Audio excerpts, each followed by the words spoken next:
നമസ്കാരം. Raf talks ഫുട്ബോളിലേക്ക് ഏവർക്കും സ്വാഗതം. ഇന്നലെ സ്പാനിഷ് സൂപ്പർ കപ്പിൽ നടന്ന കലാശ പോരാട്ടത്തിൽ മികച്ച പ്രകടനമാണ് റയൽ മാഡ്രിഡ് പുറത്തെടുത്തത്.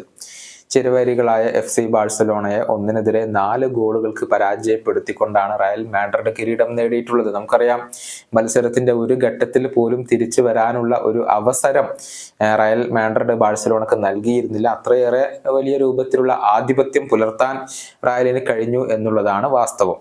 എടുത്തു പറയേണ്ടത് റയലിന്റെ യുവതാരങ്ങളുടെ പ്രകടനമാണ്. വിനീഷ്യസ് ജൂനിയർ ഇന്നലെ ഹാട്രിക് കരസ്ഥമാക്കി. റോഡ്രിഗോ ഒരു ഗോളും ഒരു അസിസ്റ്റും കരസ്ഥമാക്കി. ജൂഡ് ബെല്ലിംഗ്ഹാം ഒരു അസിസ്റ്റ് സ്വന്തമാക്കിയിട്ടുണ്ട്.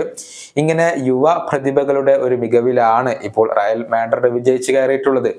ഈ സീസണിൽ ഉടനീളം മികച്ച പ്രകടനം നടത്തുന്നതിൽ വലിയ പങ്ക് വഹിക്കാൻ റയലിന്റെ യുവ രാജാക്കന്മാർക്ക്, യുവ പ്രതിഭകൾക്ക് കഴിയുന്നുണ്ട് എന്ന കാര്യത്തിൽ തർക്കങ്ങളൊന്നുമില്ല.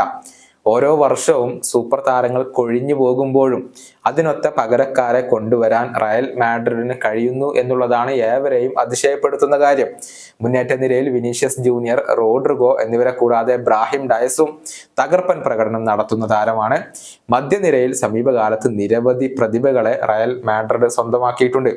അതിലെടുത്തു പറയേണ്ടത് ജൂഡ് ബെല്ലിംഗ്ഹാമിനെ തന്നെയാണ്. അസാമാന്യ പ്രകടനമാണ് ഈ ഒരു അറ്റാക്കിംഗ് മിഡ്ഫീൽഡർ ഇപ്പോൾ നടത്തിക്കൊണ്ടിരിക്കുന്നത്. അതുപോലെ തന്നെ ഫ്രഞ്ച് സൂപ്പർ താരങ്ങളായ ചുവാമെനിയും കമവിംഗയും ഇന്ന് ക്ലബിന്റെ പ്രധാനപ്പെട്ട താരങ്ങളാണ്.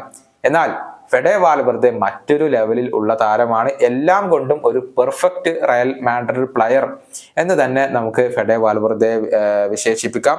പുതുതായി ടീമിലേക്ക് വന്ന ആർദെ ഗൂളറും തന്റെ ഒരു പ്രതിഭയുടെ മിന്നലാട്ടങ്ങളൊക്കെ പ്രകടിപ്പിച്ചു തുടങ്ങിയിട്ടുണ്ട് എന്നുള്ളതാണ്. ചുരുക്കത്തിൽ ഏത് ടീമിനെയും ഭയപ്പെടുത്തുന്ന ഒരു യുവനിരയെ സ്വന്തമാക്കാൻ റയലിന് ഇതിനോടകം തന്നെ കഴിഞ്ഞിട്ടുണ്ട് എന്നുള്ളതാണ്. അവരുടെ ഭാവി അത് ഈ ഒരു യുവ താരങ്ങളുടെ കൈകളിൽ സുരക്ഷിതമാണ്.